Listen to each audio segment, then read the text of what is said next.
আমি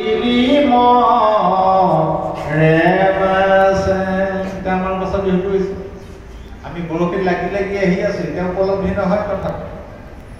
ভাগৱতে কৈছে যিটো সময়ত তোমাৰ উপলব্ধি হ'ব সেইটো সময়ত উপলব্ধি কৰিও লাভ নাই, তাৰ আগত উপলব্ধি কৰে।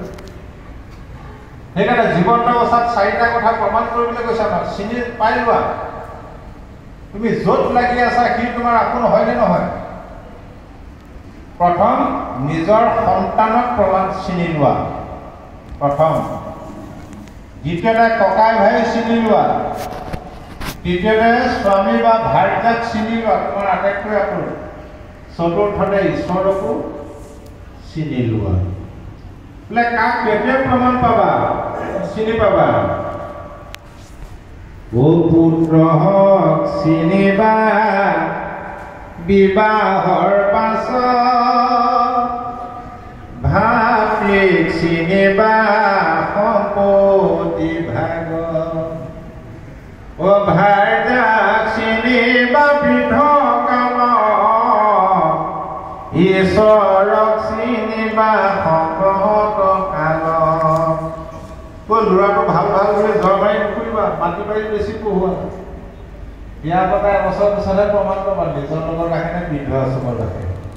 এনেকুৱা ঘটনা ঘটি আছে। মাক বাপেক মোৰতো চাকৰি পৰা ছুটি লৈ আহিব নোৱাৰে, গতিকে সেই পুত্ৰৰ কি মূল্য আছে?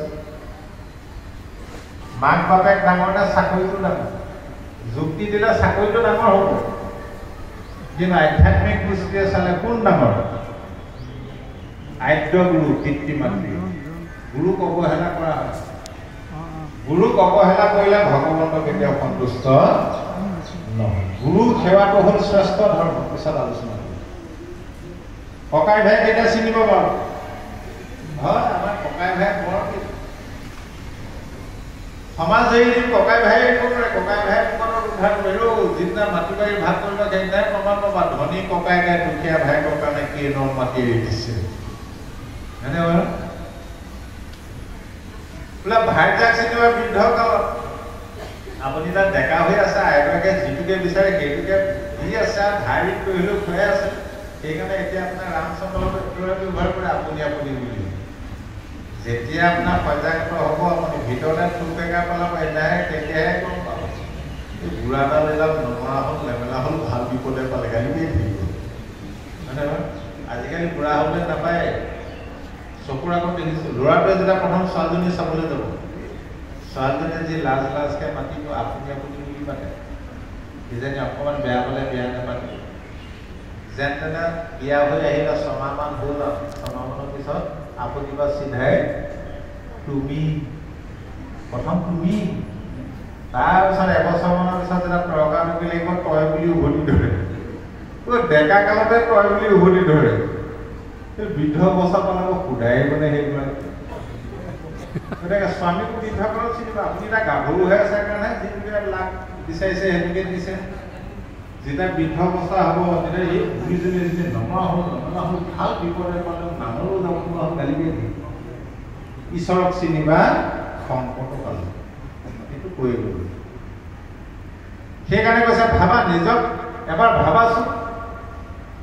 তুমি যিটো ভেটিত আছা, যি টুকুৰা মাটিত আছা, এতিয়া তুমি লগত লৈ আহিছিলা নাই? তোমাৰ সম্পত্তিৰ নামত কিটো আছে? আইগৰাকীয়ে সামান্য ৰিং এবাৰটো পিন্ধি আহিছিলে জানো? যাৰ লগত আছা পৰিয়ালৰ লগত সদস্যজন আনিছিলা নে নাই? আচৰিত কথা নহয়নে বাৰু? ক'ৰ জীৱ আহি অকলে অকলে আহি জন্ম হ'ল, আহি মাজত ধৰি পুত্ৰ ভাইজা মাটি বাৰী সা সম্পত্তি পালা, মাজত ধৰি খোৱা বস্তু আকৌ এৰি যাবলৈ মন নোযোৱা হৈ গ'ল। যেতিয়া যাবলগীয়া হ'ব তুমি যেনেদৰে আহিছিলে তেনেদৰে মাজত ধৰি খোৱা বস্তু সকলো সপোনৰ দৰে ইয়াতে এৰি থৈ অকলে অকলে গ্ৰহণ কৰিব লাগিব। মানুহৰ জীৱনত কিবা আছেনে বাৰু? ঐ উপজিলাকে চৰ পাছে ভৈলা বাৰী ঘৰ, কাহাক সংগতনি বামৰি, থাকিবে কৈতো স্থানে যত ধন জন মানে, কি কবৰা ভাপ ভোক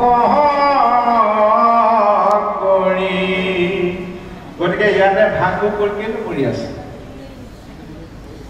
তুমি কাৰ লগত আহিছিলা সেইজনক ভজনা কৰা আমি আহিছিলো চতুৰ্থ স্কন্ধ ভাগৱতৰ মতে আমাৰ লগত এজনে সখী আহিছিলে সেইজনে হ'ল কৃষ্ণ তেওঁ পৰমাত্মাৰ ৰূপে আহিছিলে আমি কিন্তু সকলো বাৰু যে কি নহয়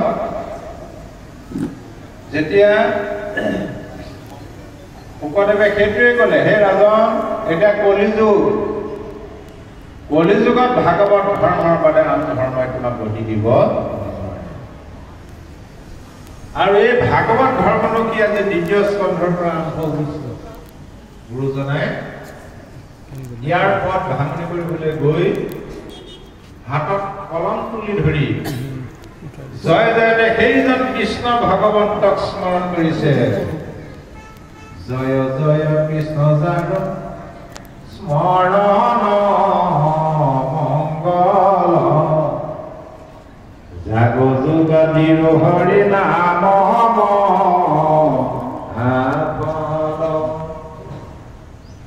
কাৰ নাম স্মৰণ কৰিছে জয় জয় কৃষ্ণ কৃষ্ণৰ নাম স্মৰণ কৰিছে যাৰ নাম স্মৰণ কৰিলে জাগ যোগাদিৰ হৰি নাম মহাফল যাক যজ্ঞ পূজা পাতল তপ জপ হোম ব্ৰত তীৰ্থ স্নান সকলোৰে ধৰ্মৰ কৰ্ম ফলটো যাৰ নাম স্মৰণ কৰিলে পায় সেইজনক স্মৰণ কৰিছে